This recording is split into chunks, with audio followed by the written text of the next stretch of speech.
श्री स्वामी समर्थ. स्वामी भक्तांनो, आज मी तुम्हाला एका ताईचा अनुभव सांगत आहे.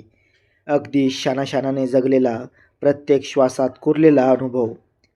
ही कथा आहे एका साध्या मुलीची, जिला संसार म्हणजे फक्त प्रेम जुळवून घेणं आणि हसत खेळत घर सांभाळणं असं वाटत होतं. पण आयुष्याने तिला आधी परीक्षा दिली आणि मगच आधार दिला. लग्नाच्या दिवशी तिच्या डोळ्यात स्वप्न होतं, सासरी जाऊन सगळ्यांना आपलंसं करायचं, आईवडिलांचा सन्मान वाढवायचा आणि नवऱ्याच्या सोबत साधं पण समाधानाचं आयुष्य जगायचं. सासरी पाऊल ठेवलं तेव्हा घर मोठं, लोक जास्त, शिस्त कडक, सगळं नवीन होतं. पहिल्या काही दिवसात सगळं व्यवस्थित वाटलं, पण हळूहळू छोट्या छोट्या गोष्टीवरून टोमणे सुरू झाले. भाजीला मीठ जास्त, पोळी थोडी जाड, कपडे वेगळ्या पद्धतीने घातले आणि प्रत्येक वेळी आमच्या घरची पद्धत वेगळी आहे हे वाक्य तिच्या मनात साचत गेलं.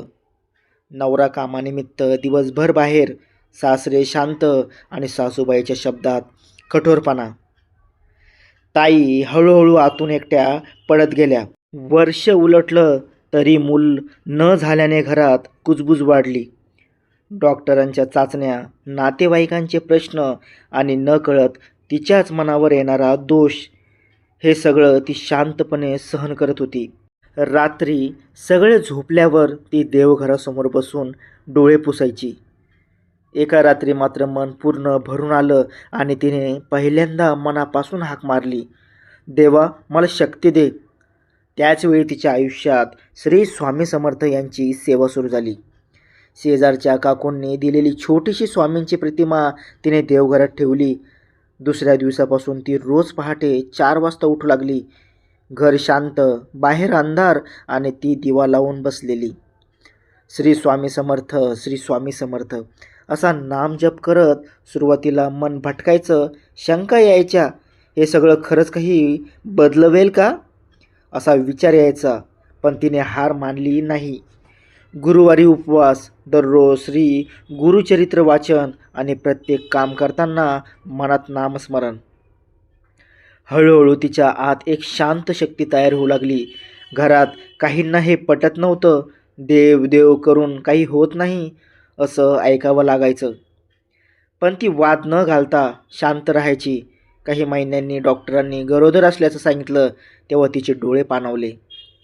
घरात आनंद पसरला. सासूबाईंचा स्वर थोडा मावळ झाला. पण खरी परीक्षा अजून बाकी होती. मुलगी जन्माला आली आणि काही दिवसातच तिला तीव्र ताप आला.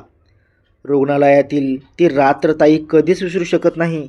मुलगी हातात, मशीनचा आवाज, डॉक्टरांचे गंभीर चेहरे आणि ती मात्र डोळे मिटून नामस्मरण करत होती. तुम्ही आहात ना, एवढंच ती मनात म्हणत होती. दुसऱ्या दिवशी अचानक मुलीची प्रकृती सुधारू लागली. डॉक्टरांनी आश्चर्य व्यक्त केलं, पण ताईच्या मनात खात्री होती. हाक ऐकली गेली होती. त्या दिवसानंतर घरातील वातावरण बदलायला लागलं. सासूबाईंच्या नजरेत तिच्या श्रद्धेबद्दल आदर दिसू लागला. नवऱ्याला कामात चांगली संधी मिळाली. आर्थिक ताण कमी झाला. कृतज्ञतेने तिने अक्कलकोटला जाऊन अक्कलकोट स्वामी समर्थ मंदिर येथे दर्शन घेतलं. मंदिरात पाऊल ठेवताच तिच्या अंगावर शहारे आले. डोळ्यातून अश्रू वाहू लागले.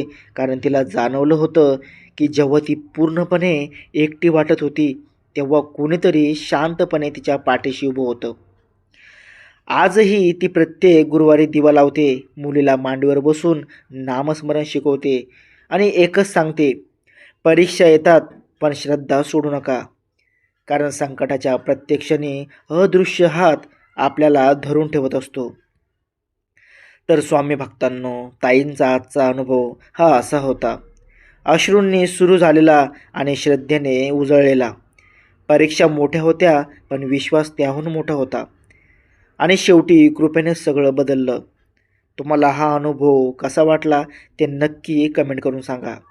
व्हिडिओ आवडला असेल तर लाईक करा, आपल्या स्वामी भक्तांपर्यंत शेअर करा आणि अशाच अनुभवांसाठी चॅनलला सबस्क्राईब करायला विसरू नका. जय जय स्वामी समर्थ.